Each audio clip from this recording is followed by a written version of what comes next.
Hey guys, welcome to another episode of Book of the Month. I'm Matt Marrero, and right next to me is... Who are you? Who are you? Fill in the blank. Tell him who you are, goddammit. Do it. Tristan Walter. Tristan Walter. As far as I know, that is still Tristan Walter. Now, Tristan Walter, what are we talking about for this episode of Book of the Month? Which, by the way, we missed last month, which means that next month or this month, we're going to get a twofer. But anyway, so what were we supposed to talk about last month, but then life got in the way? Cats. The epic story of Apache. Oh, okay, good. I was like, the Broadway musical? There was a novelization of the Broadway musical? No, we were talking about, and I'm about to put the book up into the shot, Tristan. Dragon Ball Super Volume 3. Dragon Ball Super Volume 3. Now, for those of you that are listening to this as an audio podcast, you didn't see it in the shot, and that's okay. But I love that for cover, those of by the you, way. you know why I like it? It seems like it's just a normal like Dragon Ball Z cover. Like it's one of those chill covers. Like, cause I have no problem with some more aggressive covers from Toriyama's time doing this. Dragon Ball and Dragon Ball Z. But it was always fun every now and again to see Goku in a situation where he's just driving a car with a shirt that he'd never actually wear. Like it's always nice to see like Toriyama's fashion stylings on these different characters. By the way, let me put on my glasses that I almost just dropped so that we can take a look at stuff in the novel or in the graphic novel as we talk about it. Now, Tristan, I did not know what I was expecting, sort of. I knew that I was expecting Zamasu or Zamas. They took away the U because really it's just a pronunciation thing in Japanese. It's not really technically part of his name. You can just say Zamas. So I knew that they were going to go up against Zamas, but I didn't know if they were going to speed through things like they did with the first two volumes. So thankfully, Tristan, in this one, and tell me what you think about this as well, I feel as if they really took their time and had things make sense, and Toyotaro and Toriyama really wanted things to make sense, because I feel like the anime version of Super was extremely convoluted. So what are your thoughts on that? I mean, it still kind of follows the same basic outline of what happens in this arc. But I think that they streamlined something a bit better with the timelines, where they didn't show Goku Black going back into the past to take over that Goku's body and then make it even more weird and convoluted. I feel like by not showing that, it could, like, they were just like, no, it's the Goku of this timeline, and they left it there. Because when you say, oh, it's Goku from the beginning of Super, then I'm sitting there and I'm like, wait, how many worlds are there? Right. How many alternate timelines freaking exist? Where this one, they just said, you know what, let's not even tell you when Goku is. It's just the Goku of this timeline. And then they even had that handy chart, which I think did a very good job illustrating it. Where I don't remember if the anime had one, but by then I still felt like I was completely thrown for a loop, and I was just sitting back and I'm like, how are there so many worlds? Like, to me, you and I talked about this weekly at one point, almost weekly. Sometimes we batch the episodes together, but we talked about this on a Saturday. We talked about the entirety of Dragon Ball Super, and it just got confusing. This seems a lot less confusing, and I feel like I could follow this, is what I'm saying. Zamas's plan so far. Yeah, it just didn't feel like I was being, jerked around, especially with them going back and forth via time travel. It's granted, yes, they did go back into the past at this point, but it seemed like they took enough time prepping to go, and then they went that because it felt like, if I remember correctly from the anime, it felt like at one point, every other episode, they were just like, let's go to the future, let's go back to the past, and it makes Goku Black seem odd, like he just can't jump back to do something to jump back to the past. So yeah, I mean, in the anime, he did actually follow them back the first time. Briefly, and then never again. So it just felt like they were trying to... and then the time ring was like, no. It just seems as if in the anime they were trying to fill up time so much, because it's an anime, it's what you have to do, that they just kept on adding more and more and more. And in Super's case, with time travel, for once, I felt like there's actually something called too much world building. I've never thought about it before. I've never thought about that. I'm like, how could there be too much world building? World building is amazing. And I feel like Super's Trunks arc did that, where I'm like, all right, my head's spinning. And I somehow was able to grasp all of the time travel in Dragon Ball Z. Yeah. And now all of a sudden you're throwing in this other wrinkle. that, to me, just completely threw me off. But in this case, though, I don't think that it did. Tristan, you said that it followed the general story, because of course it did, but I still feel as if it condensed everything in a good way. Because the first 2 volumes, it felt like you had to watch the anime to get this. Here, I feel like if you've seen Battle of Gods and Resurrection of F, right, and you saw the original show, I feel like you can pick this volume up and be just fine. Yeah. There's nothing in this volume that if you haven't seen Battle of Gods and Resurrection of F, and of course, again, the original series, you wouldn't be able to pick up on. I mean, the tournament, that's the one thing. Obviously, Zeno would be odd to you. So I should clarify, yes. But this felt like it was a full volume, is what I'm saying. Like, it felt like it was full. It felt very, interesting to me. It felt like... it didn't feel like I needed to do anything else other than just follow the actual story to get the whole story, which I know might seem silly and might seem like an odd praise, but the first 2, in a way, were very lacking in that regard. Yeah, I mean, I think maybe not in this one, but in later, like the next volume. Like, they have a little Q&A with Toyotaro and Toriyama and say how they, really wanted to pull together to make this arc, really cool. And I think for the manga, they do a good job with it. They definitely did. It's got that same feel to me of... There's stuff in the anime that I still liked better, but there's a lot of stuff in this arc especially that I thought was really cool that they did in the manga. Mm-hmm. Yeah, so. No, I think that it seems like, especially when they expanded on heck, even expanding on stuff is interesting, something that the manga hasn't really done as of this point. Yeah. Expanding on the fight with Dabura, and Dabura, Shin, quote unquote, obviously Lord of Worlds, Lord of Worlds. Obviously, as we know, Kaioshin and Kibito. All of that was something that I believe it was shown in the anime, but it was done very briefly. Kind of like why do you guys care about this? And I was looking around like, no, I really do care about that, though. Right. That's something that's very interesting that, I mean, they made a whole game about that, Tristan. Right? That was another road, wasn't it? Wasn't it about... I mean, it was done differently, of course, but wasn't that about the Majin Buu threat in Trunks' timeline? Yeah, it was. Yeah. So, like, they made an entire PSP game about it, which was very fun when I played it as a kid. So I'm sitting here and I'm like, no, this is actually very interesting to me. Why are you doing this in simple, tiny flashes? So, I was very happy to be able to see that, a bit more of that, and kind of see where that was going. And again, we had Trunks obviously destroy Dabura and Babidi, but of course at what cost? We now don't have Beerus in his timeline, or they're referring to it as worlds now, which is also a very interesting way to look at it, because they don't say universes, because of course now there are other universes, but they're acting as if they are alternate parallel Earths, which they are, but they're not using the word timeline, I think, because they don't want to throw people off and be like, wait, but what if you go earlier in this timeline and then do this and then do this? They're like, you know what, fuck it, we're calling it worlds, right? Yeah. Because in certain situations in this this volume, they said, I think it might have been Goas, where he was like talking to Zamas about, you can't, all of these time rings are basically due to time anomalies that have created different worlds. And I was like, okay, interesting. Yes, different versions of our world. Also, I would like to note something to Goas, and I would like to say, nothing against the guy, because he's trying his hardest, but when you're that old, you should probably have done your research on the fucking planet if you want to take your young apprentice there to prove a point. Right. I mean, what are you doing? It would be like Obi-Wan saying, let me show you why the Empire is terrible, and then shows a place that's thriving and the economy's booming.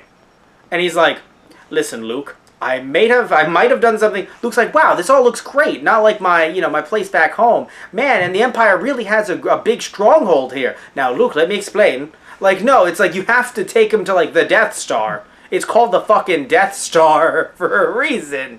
So, you have to take him to there to show him the errors of their ways. Much different than Goas, who's just like, I'm going to take you to a place 1,000 years from now. And I could have easily traveled here 5 minutes earlier to see how well this planet was going to be doing. Like, it could have been like, don't worry about that planet, Zamos, but look at this one over here. They're also barbarians, and let's look at their future. Yeah. And then sees how they're thriving. It's just so weird that it's like, it's not like a fault to the author, it's just the character. It's like, why would you not take him to a society you've already scoped out?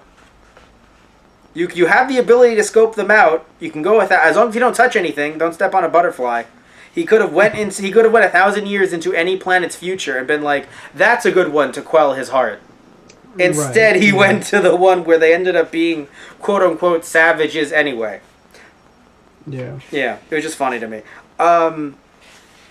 Also, I feel very, I guess, interested in how they portrayed Zamos here, because he looks, I don't know if I noticed this in the original anime, but now he looks very much like Goas. So you kind of wonder if like Goas, like not realizing it, picked someone who really did kind of look like a younger version of him.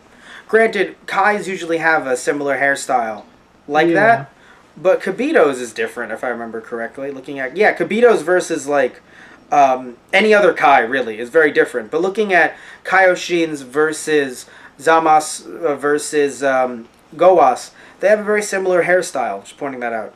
Yeah. Interesting. I don't know if that's just the official Kai haircut. Yeah, well, because Elder Kai and Elder as well. Kai, it look very similar as well. Oh, have I been saying Kaioshin and not it's supposed to be Supreme Kai? Because I always get confused, because now it's like this is the Lord of Lords versus Kaioshin versus versus Supreme Kai. I don't know what the names are anymore. Everyone's name is getting translated or not. Oh, by the way, I don't know which villain it was. I think it might have been the first Babidi villain, like that, I think Gohan might have taken out, but apparently, in the actual, like, our timeline, but apparently one of them was named Pocus, like Hocus Pocus. When you go to the beginning of the volume and Babidi is talking about all of the villains that were like, oh, these were just decoys. He literally was like, Pocus and Yakon were just decoys, you fool. And I'm laughing because apparently one of them was named Pocus. Like Bibbidi Bobbidi Boo, Hocus Pocus. I don't know what the fuck Yakon came from. But that's funny though. That one of them is named Pocus. And I don't know what they did with him. I don't know if he even had a name in the anime. Well, I mean, I don't think they ever made a joke about Hocus Pocus in the anime. So they might not have named him. Yeah. I mean, that could have been something they just threw in here for as a joke. Yeah. Also, something else that's for ha-has, the fact that they were all playing what seemingly is a Nintendo Switch. Right, yeah. And because, totally not playing Mario Kart. Oh, dude, I freaking lost it. Because when he threw the shell, I was like, I can't believe they're doing this in real life, but Bulma has the money to do it in real life, so that's fair. Right. And then the it's fact like, that it had the turtle symbol, like Roshi's symbol on the shell, was hilarious. Because it's a turtle shell, and it took out Beerus in first place, and I was so mad. And then all of a sudden we just jumped to them all on handhelds, and then Beerus crushes the handheld, and it looks like this weird like Wii U gamepad Switch hybrid. Yeah. And I'm sitting there and I'm like, well, I mean, Bulma has the money to buy them all Nintendo Switches, basically. It's like, Bulma, you could have just bought the Joy-Cons. Nope, Switch for every hand. It's like, alright, Jesus. It's just funny to think of them, like, just playing video games normally. Like, that would normally be... I mean, Trunks has got to chill out somehow. Future Trunks. Yeah, right? Like, well, my family's dead, my girlfriend just got killed, and the entire world is in ruins, and humanity is dead. Let's play some Mario Kart, son. I can just imagine... I don't know what that is. No, in my head, I just imagine, like, little Trunks, like, just like, hey, bro, do you want to play Sekiro? Like, screams at all the murder. I don't think you like Sekiro, son. Alright, do you want to play... Sekiro. Trunks is dead twice. Jesus Christ. No, but, like, he's just popping in other games. Oh, do you want to play, this game? And, like, just every single game is, like, bloody murder, death. Like, let's play Call of Duty. Play Resident Evil? What's that? Oh, God! I just feel like everyone would just make Trunks be like, my timeline! And it's like, all right, fine, we'll play Mario Kart. Like, that's the nicest one they could have chosen. Oh, speaking of, like, funny things with electronics, the fact that Zamasu looks up Goku on GodTube. First of all, GodTube was available in the anime. They made that joke. But here's what's... No, it gets funnier. Not just the reference to GodTube. Then you have Gowas say, oh, are you aspiring to become a GodTuber instead of a Lord of Lords? That killed me. Because I just imagine Zamasu just playing this character. Kind of... You know what? Yes. Zamos would basically be a Lordy Alex Jones. And he would just be talking about just like, they're coming after us, we gotta get them. Like, that would be him in a nutshell. These mortals are just fucking up our entire universe. They have to be done away with. Anyway, that's the first thing. The second thing is, then later on, when we look at, I think Beerus said, oh yeah, the tournament is getting illegally uploaded onto GodTube. And I'm like, apparently there's like Lordy copyright infringement going on here. Like, who's... Cause like, or I mean, I think it was just an idea like, oh, that was illegally uploaded. Like, none of us, like, me and Champa couldn't have done it because we both know better than that. We'd get our asses handed to us by the King of All. Is it just me, or do you think, Tristan, that the Lord of Lords, the one who's a rat, would have potentially uploaded that illegally? He just seems like he just has this look on his face, like he's always doing something wrong. So I feel like there are a few of them that might have uploaded. Yeah. So this will get Beerus and Champa in trouble. I mean, granted, he was, Zeno was already there anyway. Yeah. Speaking of, I love the recreation of the meeting with Zeno. Just, hey, Joe, I'm sorry, but I gotta go. And everyone's like, are you fucking serious? Yeah. And then, of course, having Supreme Kai literally just faint. At the words, let me see the exact words here. Calling him Zen-chan. How about Zen-chan? Oh, God. And he just passes out. It's fucking hilarious. Well, that's one. And then just the fact that you just have, Supreme Kai. This man Goku is extremely grateful for being your personal acquaintance, Your Majesty. I guarantee it. Shut up. Of course. Or like later, insolent fool, you must watch how you speak. Shut up, or I'll erase you. Erase you. Your Majesty, our dearest apologies. Oh, Jesus Christ. Also, the fact that Goku did not have a plan to get Zamasu a friend. We're not going to say who Zeno a friend. Zamasu already has a friend, as you can tell from the volume. It's himself. I think the dub, I gotta say, and I know we're not really talking about the anime too much, but I think the dub definitely did itself a disservice not getting Brad Swale, the voice of Light Yagami, to voice over Zamasu. Like, oh, that would have been hilarious. Yes. Probably a little too on the nose, but... Because basically, it feels as if, I don't know who created the character of Zamasu, because you could say Toriyama, but of course Toei animated it first with some Toriyama approval, but I don't know how hard Toriyama is, like his hands are in the pot of creating these characters, but it really does feel like someone just watched Death Note, and there's nothing wrong with that because I love Death Note, but it does feel as if somebody watched Death Note and was like, that, but here, and he could punch you. Because Toyotaro even mentions, like, I was really surprised when, you see a god being the villain, because in Dragon Ball, like, usually all the gods, I mean, aside from the gods of destruction, but they're not really evil, they're just doing their job. Yeah. Sort of. How funny is it, by the way, that all Zamasu had to do, technically, was just apply for a different position in the department.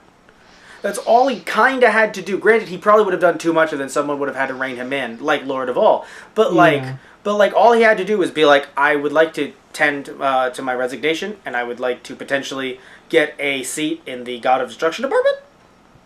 Maybe? Can we do that?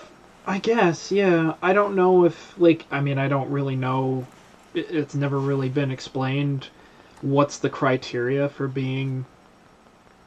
I feel like I know, but I feel like he'd be somewhere on the list, top 5. Yeah. I mean, Beerus liked destroying things. Remember?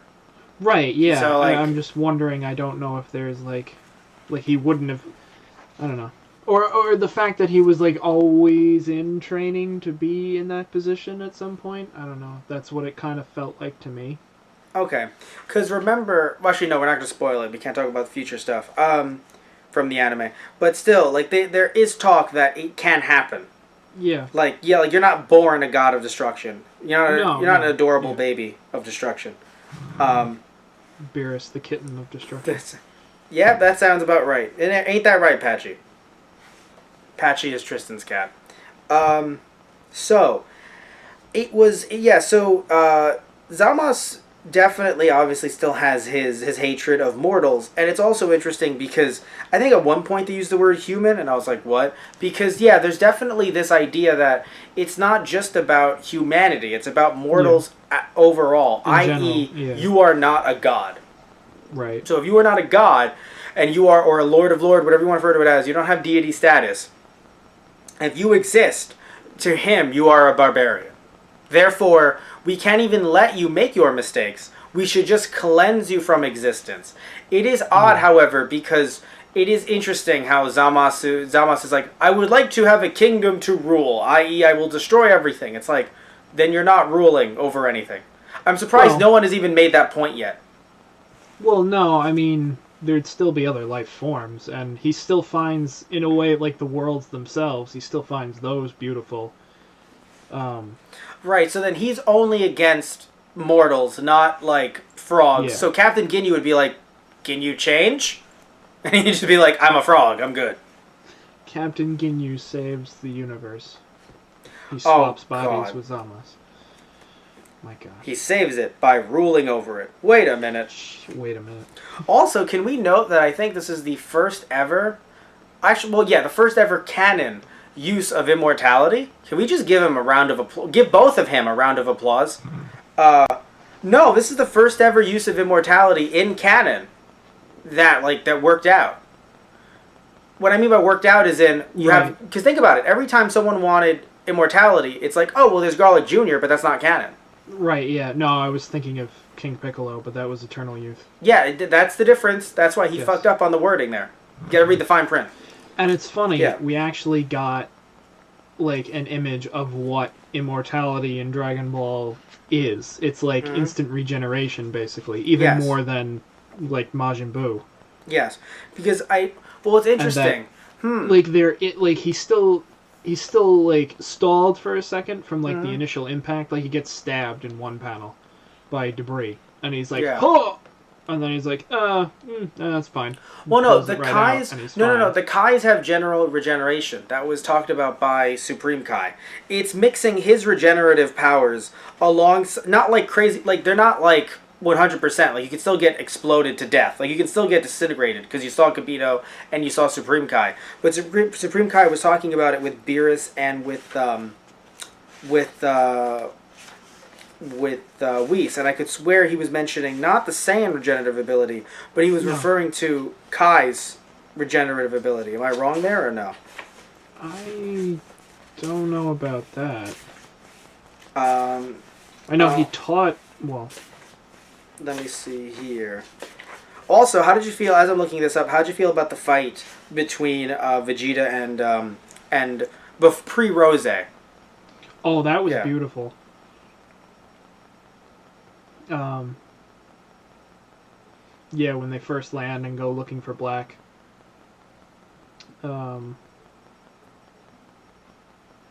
Okay, so this is what it was. He was saying how, yes, any individual who served under a Lord of Lords has the recovery ability similar to Kibito's. So the recovery is mixed in with immortality. Right. And then mixed in with Saiyan genes. That's a different power, though. That he means, healing. Yeah, so he can heal himself or heal his other half while also being immortal. He's not he's regenerating a limb necessarily. He's but you could. What I'm trying to say is, if you were stabbed through the chest and Kibito was like, I can heal you, but you still won't have your organs. It's like, well, then pretty shitty power, Kibito. Do you see what I'm saying? Yeah. Kibito's healing ability has to be able to also be slightly regenerative. Because how could it not be? Right. Yeah, it's not like a Senzu Bean. A Senzu Bean, it's like, I'm at full power. Great, but you still have no arms, Father. Your arms were chopped off, Father. Right. I mean, I always thought it was just like, it would be like healing magic for like somebody else. It wasn't something that they could use like personally on themselves to regenerate. Well, no, to be fair, that's true. You're right about that. Okay, that's fair. That's a fair assessment. Because that's why he has him there to do it to himself. Yeah. Like, to himself as in the other self. Because he's continuously healing Goku Black, not necessarily healing himself. So then you're probably right about immortality. It's just, it is kind of shitty that that's immortality for them, because it's like, you could live, but you would hope that there would be the caveat of, but not well. Do you know what I mean? Yeah, I mean, I don't know. Because they don't, I mean, that's the thing, they don't really actually get into a huge fight. Because Zamos, like, future Zamos, that doesn't have Goku's body, he joins, Goku Black much later in the volume. Mm-hmm. No, but I'm saying that when he gets stabbed through, immediately they're like, oh no, it's gone. Yeah. He goes, yeah, because I made myself immortal. I'm just saying that it sucks that that's immortality for them, because I was hoping that immortality would be, well, you get to live, but if you lose a limb, fuck off. You know? I wonder... They've never shown immortality working, to be fair. Right. I don't know if he could be, like, completely vaporized in one shot. Something tells me it would cancel out, or, his body wouldn't be harmed to the point where he would vaporize. Potentially, yeah. Something like that. Yeah. So it's still kind of confusing how it works, but that's closest we've got to seeing it work. Exactly, because the thing is, when you mentioned Eternal Youth earlier with Demon King Piccolo, I don't remember if that was a Funimation-ism or if that's in the manga. If he says Eternal Youth, because in general, because if he said Eternal Youth, then they could have killed him. Granted, he might have just been too powerful in general. Well, that was the thing. Yeah. Demon King Piccolo thought he was too powerful to be thwarted. That's why he wanted to return to his youthful body so he would get his prime strength back. Right. And then he's like, oh, now that I have this, there's no way you can fucking beat me.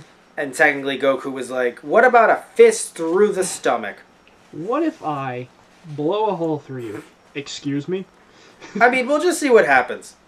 I mean, sure, kid, you can give it a shot. Oh, God.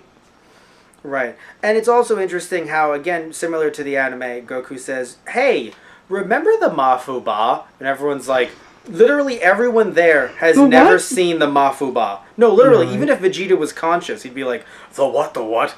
Like, because he doesn't know what the Mafuba is. Trunks doesn't know what the Mafuba is.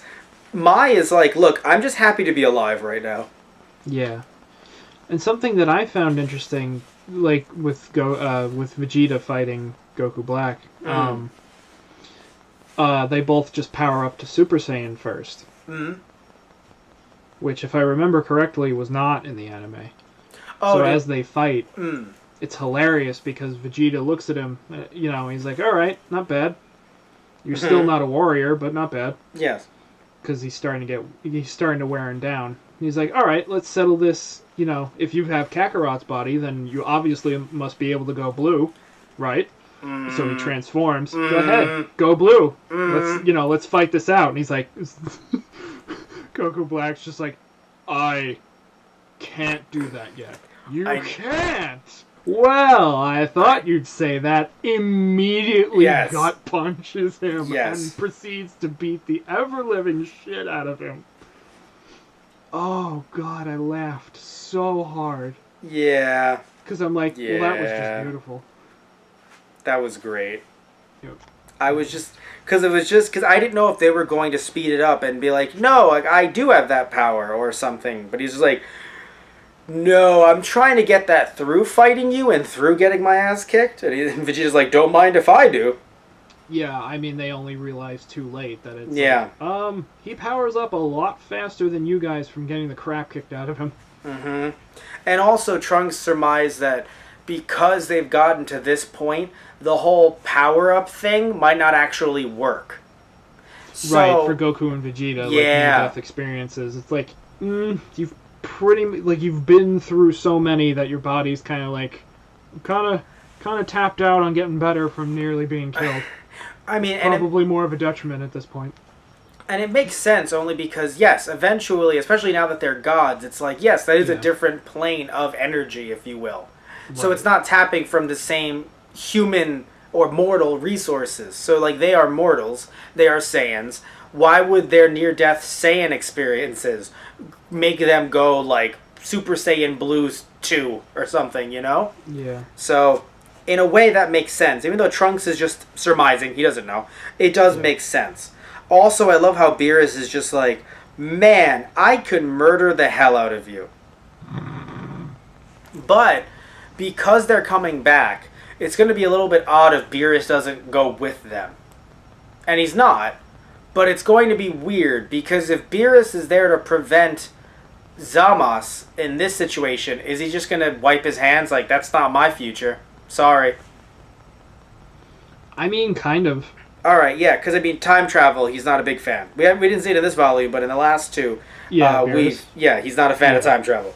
Yeah, no, he tells them straight out, it's like, I don't like you, Future Trunks, I don't like anything that's going on here, and if I see it, frankly, I'll just kill you myself. Yeah. Now it seems like he's been a little bit more chill with it, but not that he would go along with it.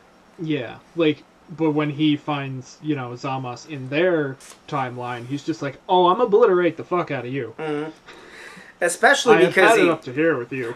And it's funny, I've had it up to here with you. Well, okay, maybe not up to here with you, but the other you have had it up to here, but with you I've had it down to here. But when you combine the two, oh, it's up to here. And just blows him up. He literally turns around to Goas and he says, if you pick another freak for a student, I'm coming for you next. I feel so bad for Goas because he's just trying, like he's not trying to make a Zamos. And it's interesting because I think in the anime and probably in the manga as well, when you hear that Zamos had an accomplice, I was like, Goas? And it's like, nope, even weirder. Right. You thought that was a twist. Nope, we got Shyamalan in on this. No, because who would think that Zamos would be working with Zamos? Yeah. I would not have. That was weird. But I think weird in a good way, because it... Oh, yeah. You know what it did? It did something... It took this in a way where it played it off seriously with its Dragon Ball Z elements, but its Dragon Ball elements kind of came out of this absurdity of it all. Because sometimes we take things a bit too seriously due to the fact that you and I, Tristan... And maybe I can't speak for you, but for me... I take things a bit too seriously sometimes with Dragon Ball because we grew up with Dragon Ball Z. And I think a lot of people in the fandom do as well. Where they're like, oh, this is supposed to be serious and yada yada because Dragon Ball Z was serious, right? But Dragon Ball has this fun element to it that I'm happy that it's kind of, it's been in all of these Dragon Ball Super volumes thus far. And of course in the Dragon Ball Super anime as well. Because yes, the idea that Zamos... who is not Zamos because he fused in a way with Goku, or traded bodies with Goku. He traded bodies with Goku, is now working with himself. Right. It is absurd, but I love it. It's comical, but in a way that it works, is what I'm saying. Like, it doesn't, it's not so comical that I'm like, oh, let's turn this off, this is stupid. Let's not read this anymore. But to me, it's funny. In a way, it's just so absurd. But again, in a good way, in a way that if you read Dragon Ball, you see the absurd all the time. I mean, the fact that we have the Demon King Piccolo coming back with a sea of monster, demons that are all names are based on musical instruments, including his own, the Piccolo. We have Piccolo, we have Cymbal, we had, who else was? Drum, thank you. And Tambourine. Tambourine is the one that I always remember. Tambourine killed Krillin, right? Yeah. No, that's Tambourine was a dick. Well, yeah. In the afterlife, Tambourine is just like, so you said your name was Frieza? Oh, yes, it was. And I have such stories to tell you, Tambourine. My God. Right. They just bro it up in hell. That would be hilarious.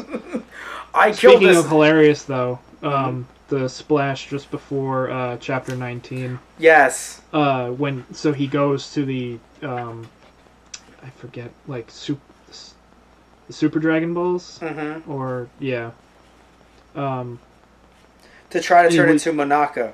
Right. Well, he was watching the fight from the tournament on GodTube, so he saw the conversation of, Monaka's supposed to be the strongest one on the team, and the joke is he wishes himself into his body first, and he's like, oh god, this is awful, I have to switch now!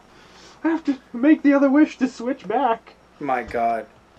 It was just, I love that these omake are still here from the first two volumes. Again, they're nice little breaks, you can breathe a little bit, and it's just a silly joke, I don't think it really takes away from the overall plot, especially because we don't know if any of them are canon. But they're just nice little silly jokes.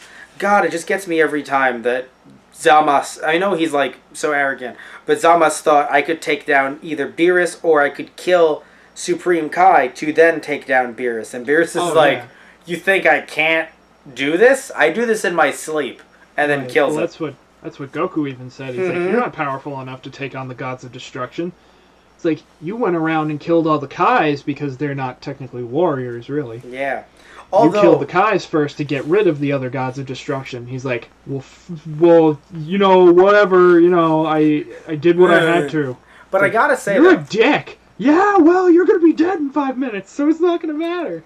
I have to say, though, Tristan, in my opinion, I believe that Supreme Kai has definitely been slacking, though, because Zamas put up a pretty good fight against Goku. Oh, yeah. Like, I mean, I kind of think he's been slacking. When Zamas has that training fight with Kibito, he kicks the shit out of Kibito. Yeah. And, Kibito's not really a slouch, I don't think. I thought it was Kibito was stronger than Supreme Kai, or is he his apprentice? Felt like it. Yeah, well, Kibito was Supreme Kai's apprentice in our timeline. Right, sorry. But yeah, no, Kibito kind of felt a little more adept when it came to, fighting. I mean, because, granted, he gets blown away by Deborah, but it was because he shielded Supreme Kai. Yes. Question, by the way. So, we have friends, specifically friends that I know that you talk to more than I do, that follow some of the Japanese releases a little bit more than the U.S. ones as well. Was this a color page, the one where Goku Black turns rosé? Was it a color page in the Japanese version, or no? I am not sure. Okay. I didn't know if you talked about it with one of our friends. It's only funny because Goku says pink? What's with that hair color? And I'm sitting there and I'm like, right, he has to tell us that it's pink because we do not know. Right. So I don't know if it was always in, because it looks like it was shaded. It's a darker shade of something. Well, no, because how they've drawn Super Saiyan Blue as a shaded. Yes. No, because the way they drew it, it's drawn in a way, and I don't know, maybe it's just the paper quality for me on that specific one. Actually, no, the paper quality is the same for every single one. But the way that they drew it like back in the Shonen Jump days, where the Japanese version would have color pages, but eventually the US one started skimping out, and they just had it really dark, and I was like, why does it look so dark? And it was because it was grayscaled, because it was in color. Right. So, US Shonen Jump used to do that. Originally, anything that was in color in the Japanese side, they pretty much had it in color. And I was like, wow, that's so cool. This one has a few pages in color. And then once they got to the Android Saga, they were like, nah. And I was like, this sucks. Right. Why are you doing this? They just had because they literally had the two androids right before they broke, either right before or after they broke Vegeta's arm. Yeah. You see them, and they were just both shaded in dark, and the rest of the frame around them, and I was like, that's odd. And it was because of the fact that it was in full color in the Japanese version. But anyway, so I didn't know if he's actually he has the rosé hair in the Japanese side or not. But I'm gonna go with a no probably. But I mean, you don't know. Neither do I. So. Either way, and again, just Zamas's general thinking, just the fact that he destroyed the sensu beans. He's like, oh, these are helping you guys out. Well, fuck you. And then just destroys them. Right, yeah. I don't think this, what's interesting too, maybe it's just me. I feel like this version of Zamas, his plan it makes sense. Because in the anime version, it felt way too much like, maybe if this works, then this could work, then this could work. Maybe, maybe, maybe. In this one, it seems like there is a clear set of, not even just rules, but a clear set of just guidelines that he's trying to adhere to and what he's trying to do, like from point A to point B. I get the feeling it's because it's easier to pace in the manga than it is from episode to episode in the anime. It just felt like it feels a lot more disconnected in the anime until you get to the point where he's like, now I can tell you about that part of the plan because we're here now. Yeah. Again, it felt like they were trying to fill up so much time, which I get it, you have to do that, but it sucked only because they weren't following a manga to make filler for it. They were just making all this filler, and it was just like... And also the fact that, too, I remember in the anime, they were trying to act like, who is this secret bad guy? But here, when they show Zamas... At least looking at his actions, it's very easy to go, okay, foreshadowing, that's going to be the bad guy. Versus in the anime, where, like, I could swear, maybe I'm the one that's wrong here, but they would show him, they'd show him doing something that could be considered nefarious, and then 5 episodes later is like, is it him? And I'm like, are we really sitting here? Like, this is the worst episode of... If this was an episode of Case Closed, it would be the worst episode of Case Closed. Like, you know who the killer is. Right. In, like, the second episode that you see him. Also, you could argue just introducing a new person. You're like, I think it might be that one. But, yeah, I like how the manga... Again, it's not like it was too fast, in my opinion. Because, again, we got extra fight time in, looking at this manga. But looking at this volume in particular. But it was just nice to be able to feel like it's not just dragging on.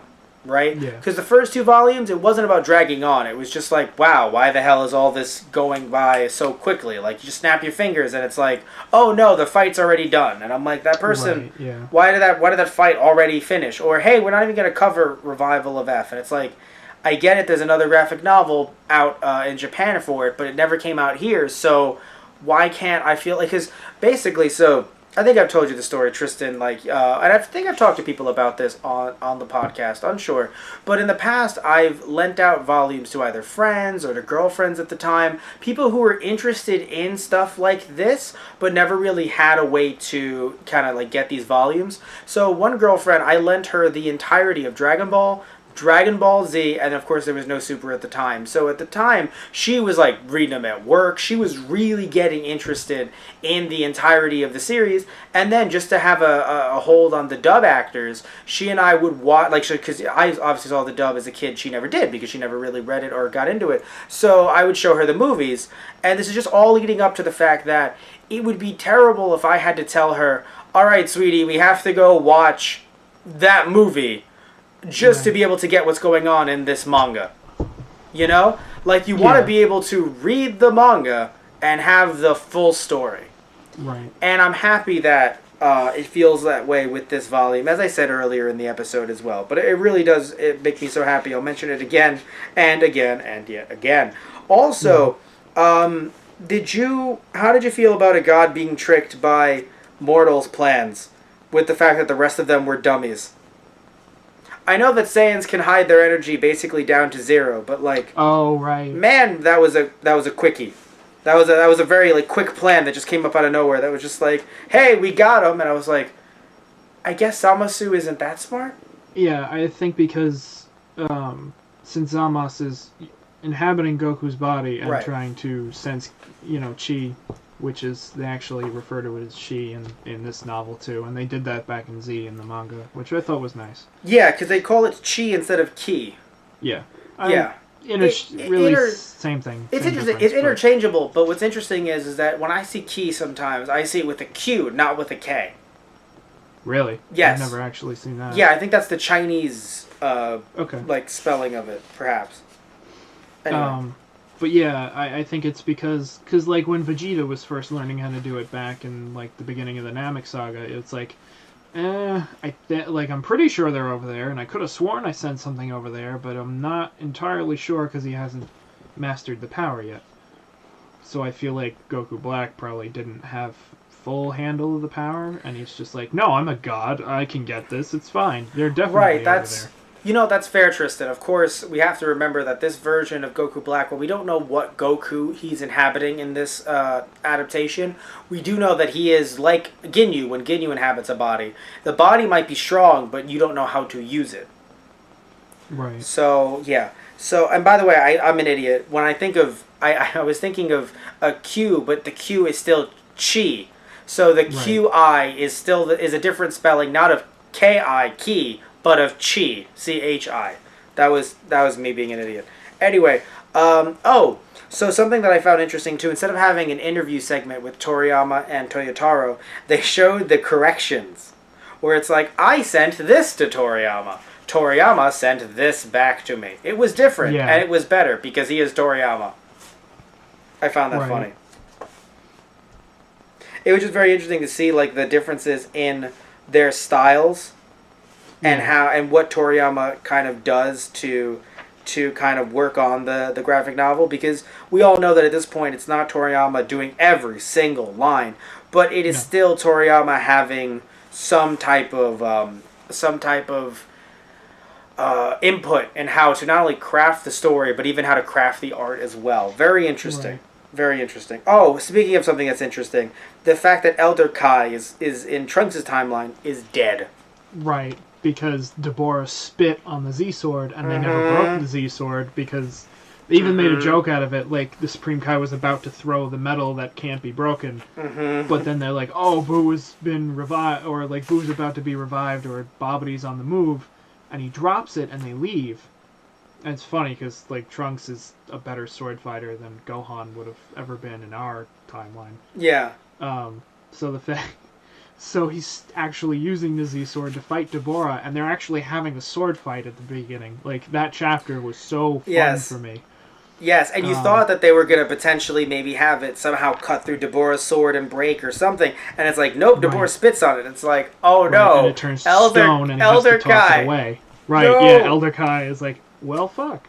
Basic in the Omake, and like the little splash, he's just like, I died in the Z-Sword. I died in the Z-Sword. So, I don't know who Elder Kai would be attached to in this universe, but either way, it's still not good that Elder Kai died, because he could have been like, are you sure there's no Dragon Balls anywhere? I could find you something.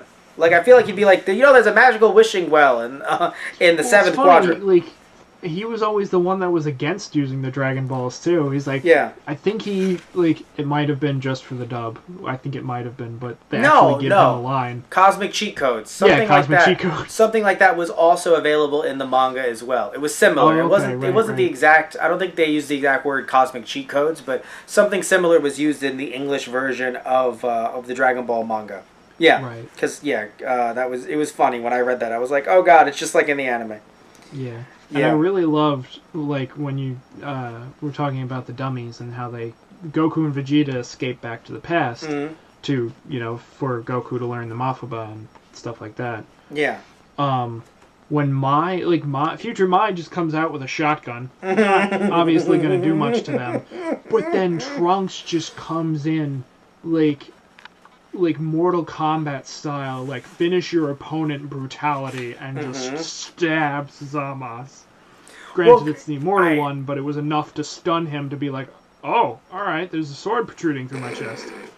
I think the idea is they're both trying to be distractions, but it's just always, it's just funny because I thought Mai was going to go with them, and or Trunks, so I didn't think that they were going to leave them, because again, this adaptation can do stuff a little bit differently than the anime version. So when you see like, oh yeah, Mai with the shotgun, and then you didn't see Trunks, I was like, oh, this is sad, Trunks had left her again, and it's like, nope, not leaving you again, Mai.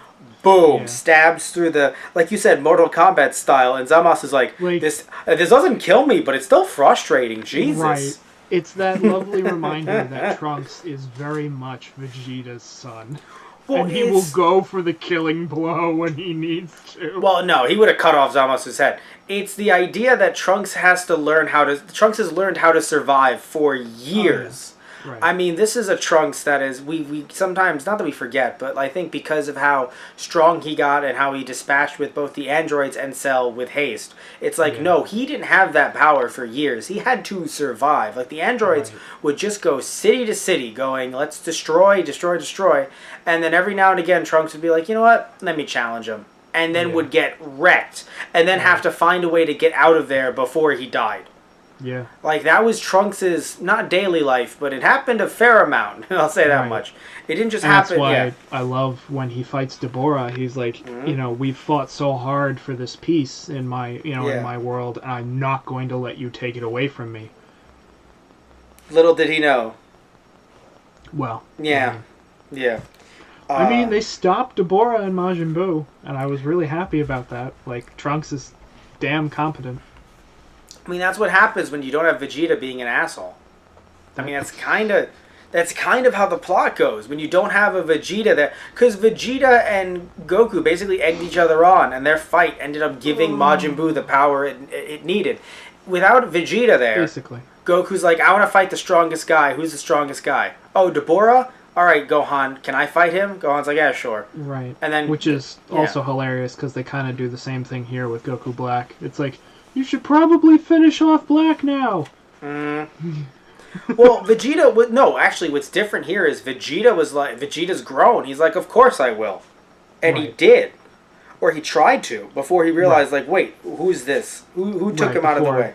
Yeah, Zamos catches him. That final flash, though, like, the drawing of it. That's the other thing. I still love, like, Toyotaro's done an amazing job with the action sequences. I love them so much. Yeah, they're very fast-paced. Again, what you need in Dragon Ball Super. They're gods at this point. You need things to be faster than the average fight, than the average mortal fight. So no, I enjoyed the final flash as well. Again, it just shows you how Vegeta as a character has grown, and he isn't just like he is reveling in the fact that he's punching a face that is Goku's. Yes, he is. We know this. Yeah, Goku's but at the just same like, time, wow, this is rough. I gotta watch myself be beaten up. Exactly. But it's still nice to be able to see that he's not like, oh, I'll finish him when I want to. It's like, you know what? No, I really should, kill this guy. Like, this is not... There is no secret extra level. He's not messing with me. I should kill him. Yeah. I like that. Because, think about it. I mean, freaking... Perfect Cell... Not Perfect Cell, but... During the Cell saga, during the Android saga, that Vegeta was just, oh, I can toy with you more, haha. No, you literally could have saved everyone, including your son, if you had just killed him in that moment. Yeah. Before he absorbed. But that's the thing, Vegeta's grown, and I love it. Right. That's the one thing that I have to say that I appreciate, about Toyotaro and, of course, Toriyama as well. These characters... While they still have their faults, obviously, and not everyone can grow overnight, it definitely does not feel like certain television shows or anime or manga that, they're like, well, even though it's been so long, even though these characters have actually grown up, physically, they haven't grown at all. I mean, there's certain shows, especially on the American side of things, I'm not going to name them by name, but certain ones that I feel like some of the characters are going through the same old mistakes just because they need to keep the show going for more and more money.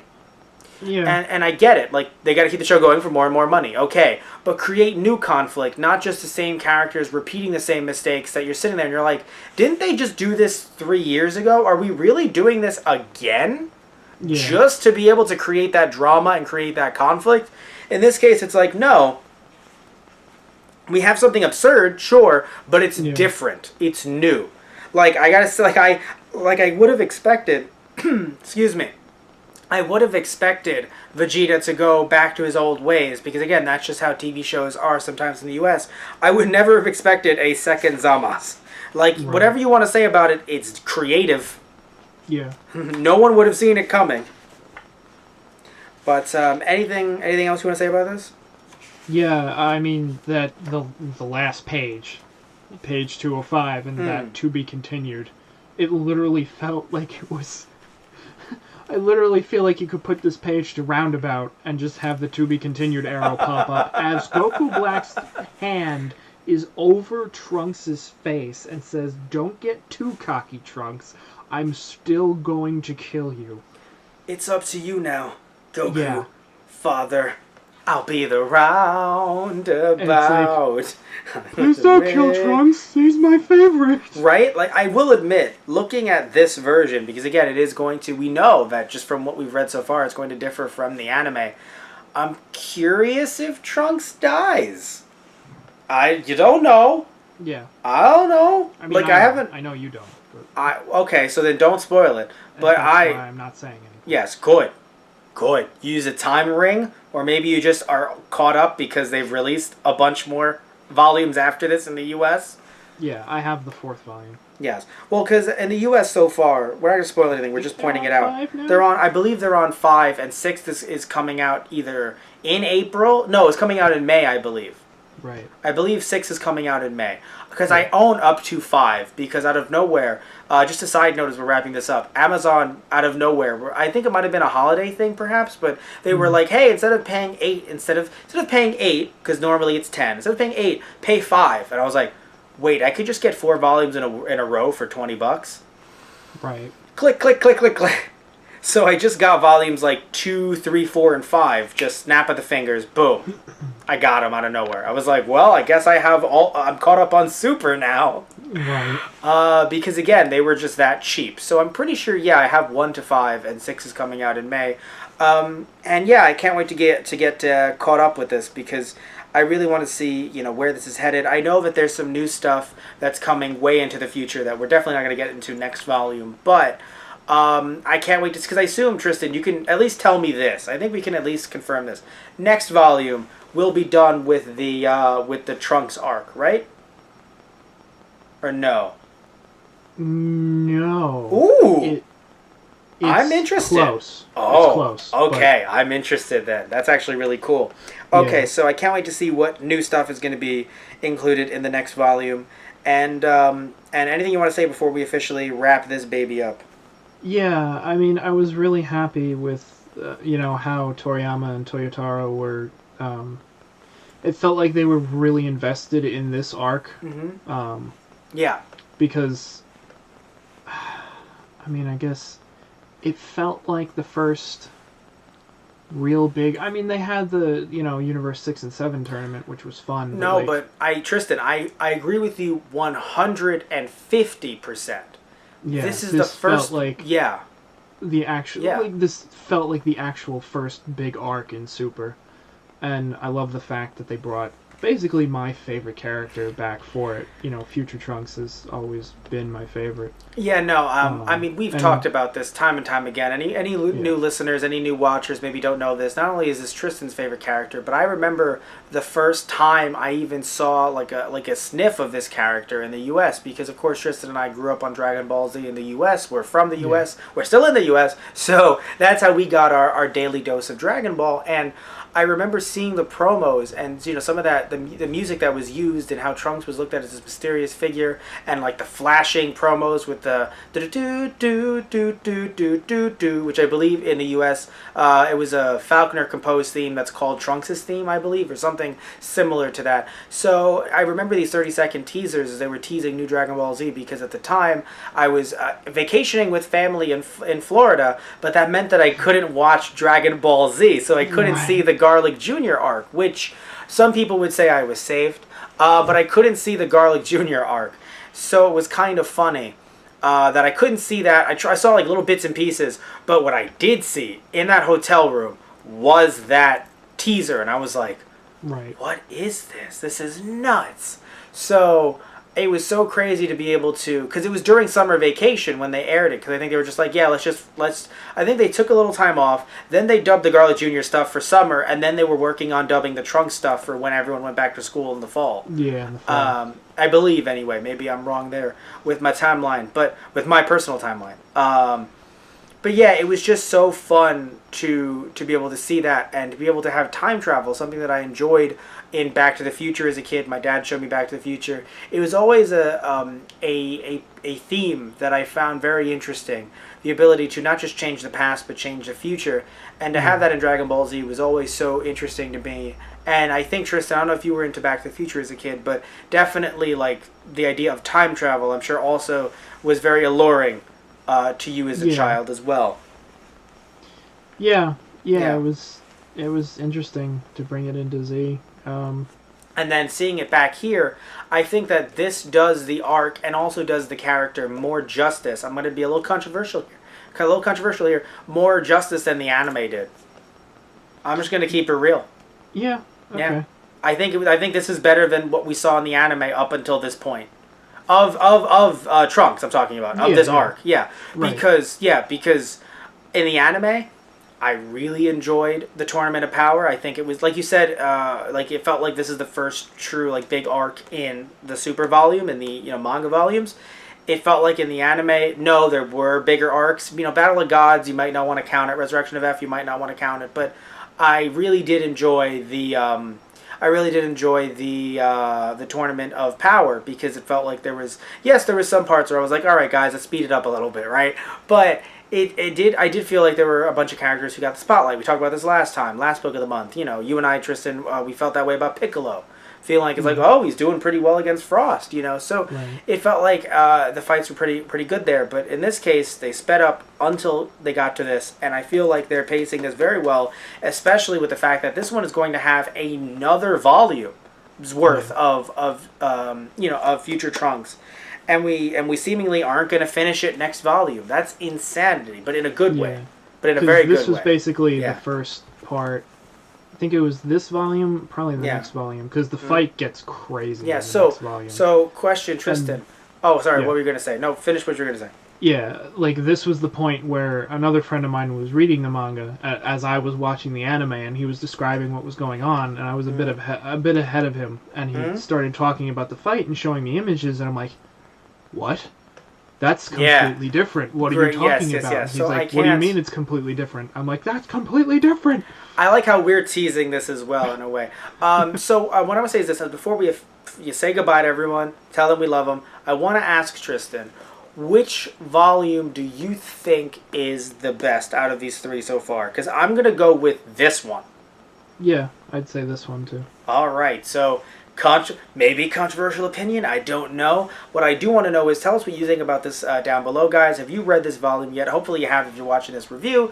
Have you read the first two? What do you think about them? What do you think about this one? What do you think about the anime? No spoilers, but everything from 1 to this volume right here, volume 3. Tell us what you think about this down below. Thank you all so much for watching as always, and if you're listening through our Patreon account, patreon.com/teacherproductions, and you gave to us there and you're listening to the audio version of this, again, thank you all so much. Thank you for helping us be us. And if you're watching this on our YouTube channel, those guys on the radio, still, thank you all so much. We love you all. Take care. And before you go, I want to say this. Tristan, has Patchy been in the shot the entire time or no? Has your lovely cat? Oh, darn. Well, Tristan has a lovely cat. It's fine. You can see Patchy when we do Keikaku Corner on it's almost been a weekly basis for the past few weeks now, but usually we do it twice a month over at Those Guys in the Radio YouTube channel. We talk about different news topics. Usually Patchy would make a cameo appearance. Love her to death, even though she does not like me. But it's okay. Your other cats like me, Tristan. It's okay. Anyway. I don't know. The Get All Cats to Like Me plan. Project. Yes. That doesn't roll off the tongue as well. But I will still do it irregardless. Alright, so, love you all. Take care. Tune in next time for another episode of Book of the Month, where we're going to do a twofer. Not 2 days in a row, but we're going to do a twofer next month. I swear to the baby Zamas, we're going to do it. Alright, Tristan? Oh, God. Alright, so, love you all. Take care. Tune in next time. So, see ya. Good night, everyone.